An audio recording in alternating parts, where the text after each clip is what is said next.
নমস্কার বন্ধুরা, জিভে জল ইন চ্যানেলে তোমাদের সবাইকে জানাই ওয়েলকাম।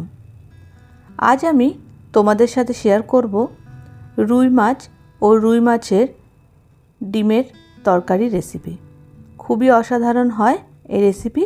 তাহলে চলো দেখে নেওয়া যাক কীভাবে তৈরি করছি। প্রথমেই নিয়ে নিয়েছি রুই মাছ। এখানে নুন আর হলুদ রুই মাছের গায়ে মাখিয়ে নিলাম। এখানে 1 কিলো মাছ রয়েছে। পরিমাণ মতো নুন আর হলুদ মাখিয়ে নিয়েছি। এবারে বড়াগুলো তৈরি করে নেব। দেখো এখানে বড়াগুলো কিন্তু তৈরি করে নিয়েছি। একদম মুচমুচে মাছের ডিমের বড়া একদম তৈরি হয়ে গেছে। কিভাবে তৈরি করেছি চলো সেটা দেখে নেওয়া যাক। প্রথমেই মাছের ডিম নিয়ে নিলাম আর তাতে দিয়ে দিয়েছি 2 টিস্পুন বেসন, হলুদ গুঁড়ো, নুন পরিমাণ মতো দিয়ে 2 টিস্পুন দিয়ে দিলাম পেঁয়াজ কুচি আর দিয়ে দিচ্ছি 2 টিস্পুন সেদ্ধ করে রাখা আলু। সমস্ত উপকরণ খুব ভালো করে মিক্স করে নেব। এবারে বড়ার জন্য ব্যাটার কিন্তু তৈরি হয়ে গেছে। সর্ষের তেলে বড়াগুলো এইভাবে তৈরি করে নিচ্ছি। এবারে মাছটা ফ্রাই করে নেব। সেই তেলেই দিয়ে দিলাম রুই মাছ, যেটা আগে থেকে নুন হলুদ মাখিয়ে রেখেছিলাম। মাছগুলো ভাজা হয়ে গেছে। এবারে সে তেলেই ভেজে নেব কেটে রাখা আলু। 2টো আলু চপ করে রেখেছিলাম লম্বা লম্বা করে, সেগুলো দিয়ে দিলাম। আর দিয়ে দিচ্ছি হলুদ গুঁড়ো আর স্বাদ মতো নুন। আলুটাকে ফ্রাই করে নেব। আলুটা ফ্রাই হয়ে গেছে। এবার আলুটা তুলে নিচ্ছি।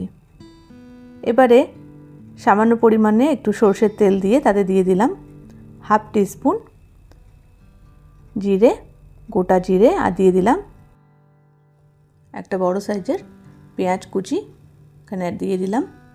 আর দিয়ে দিলাম 1 টিস্পুন জিঞ্জার গার্লিক পেস্ট। ভালো করে পেঁয়াজটাকে ফ্রাই করে নেব। এবারে দিয়ে দিচ্ছি 2টো এখানে কাঁচা লঙ্কা নিয়েছি, সেটা চপ করে রেখেছি, সেটা দিয়ে দিলাম। আর দিয়ে দিলাম একটা টমেটো, বড় সাইজের টমেটো একটা ভালো করে চপ করে রেখেছিলাম, সেটা দিয়ে দিলাম। সামান্য পরিমাণে এখানে একটু জল অ্যাড করব। আর দিয়ে দেবো সামান্য পরিমাণে একটু নুন, যাতে টমেটো আর পেঁয়াজটা ভালো মতো গলে যায়। সামান্য একটু নুন দিয়ে দিচ্ছি। আর ভালো করে এটা ফ্রাই করে নেব যতক্ষণ না পুরোপুরি সফট হয়ে যায়।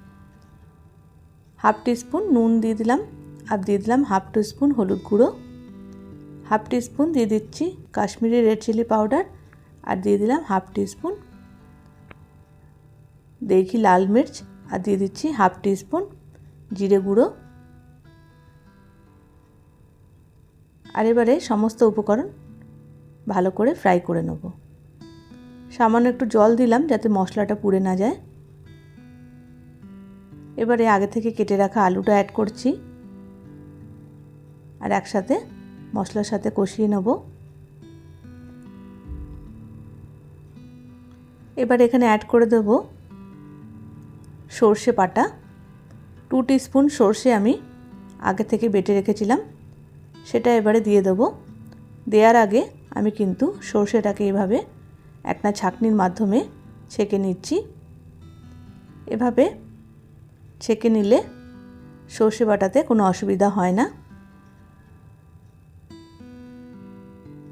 এবারে ভালো করে জল দিয়ে সর্ষেটাকে ছেঁকে একদম সর্ষের বাটাটাকে খালি নিচ্ছি। এখানে শুধুই খালি সর্ষের ওয়েস্টেজটাই রয়েছে। এবারে ভালো করে মিক্স করে নেব। আর একটুখানি ভাজা ভাজা মতো হয়ে গেলে মশলাটা দিয়ে দেবো এখানে জল, পরিমাণ মতো জল দিয়ে দিচ্ছি। যে যেরকমভাবে গ্রেভি পছন্দ করো সেইভাবে তোমরা জলটা অ্যাড করে নেবে। এবারে এখানে দিয়ে দেবো আগে থেকে ভেজে রাখা মাছের ডিমের বড়া।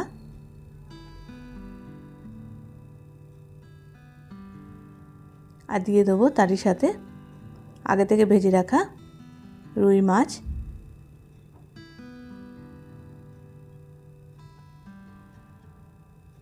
একবার বন্ধুরা এভাবে তোমরা ট্রাই করে দেখো, খুবই অসাধারণ হয় এই রেসিপি।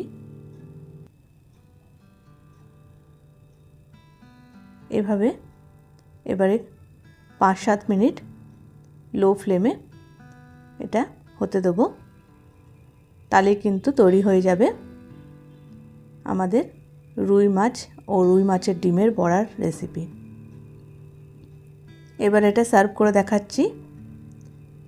দেখতে পাচ্ছ কতটা সুন্দর হয়েছে গ্রেভিটা, আর খেতেও এটা খুবই অসাধারণ হয়। একবার বন্ধুরা তোমরা এভাবে ট্রাই করে দেখো, আশা করছি তোমাদেরও খুব ভালো লাগবে। এটা গরম ভাতের সাথে খুবই অসাধারণ লাগে।